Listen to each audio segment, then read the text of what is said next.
দেশে রিকন্ডিশনড গাড়ি আমদানি ও বিপণন খাতে 20,000 কোটি টাকা বিনিয়োগের বিপরীতে এ খাত থেকে বছরে কমবেশি 6,000 কোটি টাকা রাজস্ব পায় সরকার।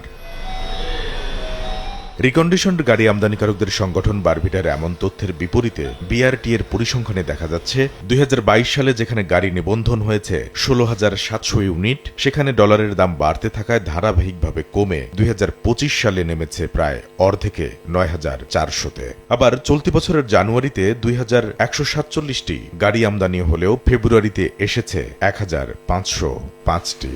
যেটার জন্য হয়তো অনেক গবেষণা দরকার যে এত ড্রাস্টিক পতনের কারণ কি, মোটরযান বিক্রি কমে যাওয়া মানে মানুষের ক্রয় ক্ষমতা হ্রাসের ইঙ্গিত বহন করে। এমন প্রেক্ষিতে শনিবার রাজধানীর বিজয়নগরে বারভিডা আয়োজিত সংবাদ সম্মেলনে দাবি করা হয়, আসছে বাজেটে রিকন্ডিশন গাড়ির ওপর থেকে শুল্ক ভার কমালে একদিকে যেমন বাড়বে আমদানি বিক্রি, তেমনি বাড়বে সরকারের রাজস্ব আদায়। আমরা জনবান্ধব রাজস্ব নীতি গ্রহণ করব। জ্বালানি সাশ্রয়ী ও পরিবেশ বান্ধব হাইব্রিড ও প্লাগ ইন হাইব্রিড গাড়িগুলো আমদানিতে কর হ্রাসের অনুরোধ করছি। এর মাধ্যমে দেশের ভোক্তা শ্রেণী উপকৃত হবে, সরকারের রাজস্ব বৃদ্ধি পাবে। কিভাবে বৃদ্ধি পাবে?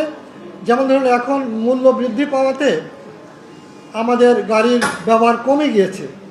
10,000-এর কম গাড়ি গতবার রেজিস্ট্রি হয়েছে, অথচ এটা কিন্তু হওয়া উচিত ছিল বাংলাদেশে এবার 30,000-এর মতো।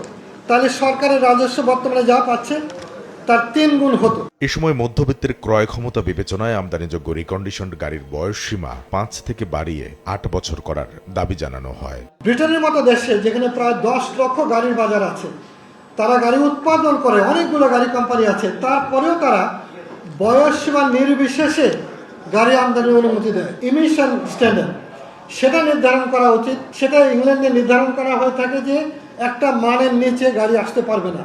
ভ্যাট আদায় ভোগান্তিতে পড়ে যেন কোনো ব্যবসায়ীর ব্যবসা বন্ধ না হয়ে যায়, সেদিকে সরকারের সুদৃষ্টি চায় বারভিডা।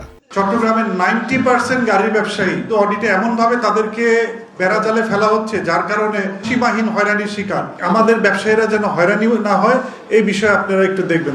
নতুনের নামে নিম্নমানের গাড়ি যেন দেশের বাজারে না ঢুকে, সেদিকেও সরকারকে কঠোর নজর রাখার দাবি সংগঠনটির। নিম্নমানের গাড়ি দিয়ে কিন্তু সয়লাভ হয়ে যাচ্ছে। কামরুল হাসান সবুজ, সময় সংবাদ, ঢাকা।